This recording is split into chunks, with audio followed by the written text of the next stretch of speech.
I promised I would talk about Paul Tyson, so I'm finally going to do it. We'll shelve the NFL draft talk. I've got to talk about Paul Tyson. I've been promising to do it for the past 2 shows. I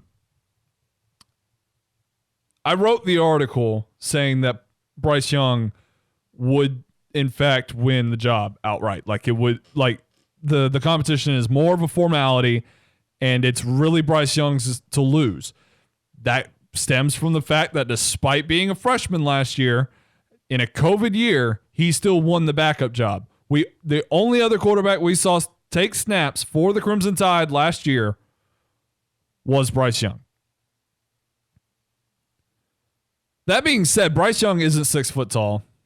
Bryce Young doesn't even tip 200 pounds on the scales. He doesn't have a rocket arm, and he doesn't have the lineage of Paul Tyson. These are all the things that are going in favor of Paul Tyson, and they're all fully understandable. What Paul Tyson needs to show throughout spring practice, which starts here in just a few days, we're very close to more Alabama football, guys. So close. As well as in the spring game, is total and complete command.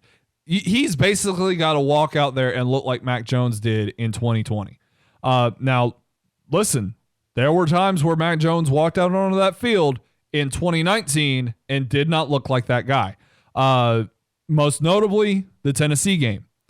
Alabama very well could have lost to Tennessee, guys. Like, people overlook that.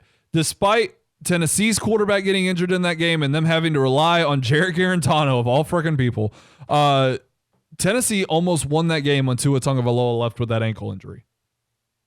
And it didn't have all to do with Mac Jones, but Mac Jones did not look ready when he got in the ball game. You could see a bit of a deer in headlights look when that first took place. And had Jarrett Garantano not called his own number and fumbled the ball right into Trayvon Diggs' hands for a 99-yard touchdown, that ball game could have been completely different. Revisionist history would like to not even think about that, right? Tennessee normally does not come close to beating Alabama, and we'd like to keep it that way. But regardless, that cannot happen one single time throughout the entirety of this spring, because that's one thing that Bryce Young will not do. Bryce Young will not look like a deer in the headlights kind of guy. And I'm not saying Paul Tyson is at a liability to have that happen. I'm just saying that's one of the things that has to happen. The second thing is he's got to be the guy that pulls the most out of this wide receiving core. This wide receiving core is going to be a little bit difficult. Not going to lie. One of these 4 freshmen is going to have to step up, whether it's Christian Leary, JoJo Earl, Ajayi. One of these guys has got to step up, and I think somebody will. But on the other side of that, you got Slade Bolden, who outside of that, the first half of the Tennessee game, where he was catching the balls that were scripted for Jalen Waddle, he didn't do much after Waddle's injury. That's why Devontae Smith ate so much stats, is because he was the only guy out there until Billingsley started to come along. And John Mechie, who will be the number 1 wide receiver, who still, despite being a junior, you still got to see that he's a number 1 wide receiver. There were not, he did not take over any games last year. I know that's hard to do when Smitty's getting all the targets. It's understandable. This is his opportunity now, and all the faith in the world goes to him to be that guy. At the very least, he's going to lead the team in receiving meters, and that's all that counts. But outside of that, you're hoping that Xavier Williams is going to be that guy too. He has got to be the guy that pulls the most out of that wide receiving core.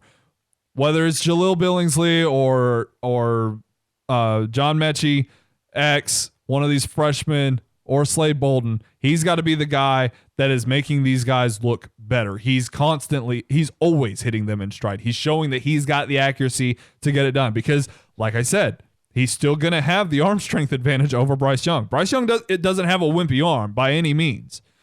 But what we saw a week and a half ago from Paul Tyson, that's a cannon arm. That's a guy that can squeeze those things in. And he can push the ball downfield too. And you got to prove that you're capable of doing that. The number one thing he has to do, and this is probably going to be the most difficult, is to prove that he can manage the pocket. Because the number one thing that we saw Bryce Young fail to do consistently was manage the pocket. Alabama's got some big, nasty offensive linemen, and they didn't get any smaller in this recruiting class, let me tell you. Evan Neal's going to be the left tackle. Chris Owens is going to be the center, and Boygby is going to be the... That's not right. It's that E name that just completely escaped me. I'm sorry. But regardless, you've only got 3 named guys. No, that's not it. Why can I not think of this guy's name? Iobe? No, that's Iabi Anoma. See, I was wrong too. What is going on here? Regardless, we'll be wrong together. Right? Yeah. We'll move on. We're every time they call us experts, I think to these moments where it's like I'm not really an expert. I like to talk. Kim Basinger? Right. Basinger? Regardless, Alabama has some seriously big guys on the offensive line. And standing 6 foot tall, you can totally be a successful quarterback at 6 foot tall. I think that has been proven time and time again, whether it's Russell Wilson or Drew Brees. Tua Tagovailoa is not the tallest quarterback in the world. You can get the job done, okay? I'm not going to discount any quarterback for being 6 foot tall. But when you compare a 6 foot tall guy to a 6'5" guy, and you compare a 190 pound guy to a 230 pound guy, and one guy manages the pocket better than the other, and it happens to be the big guy, I'm going with the big guy. I'm going with the guy who can feel confident because he can see over the line. As I said, all these other things have got to come into play too. And there's a reason one of these players was a 5-star and the other was a 3-star. Stars don't matter once you all get to the same stage, but there's still a reason. Bryce Young does have a playmaker's mentality, and he is going, should he be the starting quarterback, he is going to make a lot of plays. He will push the ball downfield. He will be incredibly accurate. I feel like you're going to see a lot of similarities between him and Tua Tagovailoa mixed with a little bit of Jalen Hurts. You'll see a little bit more scrambling than you did with Tua.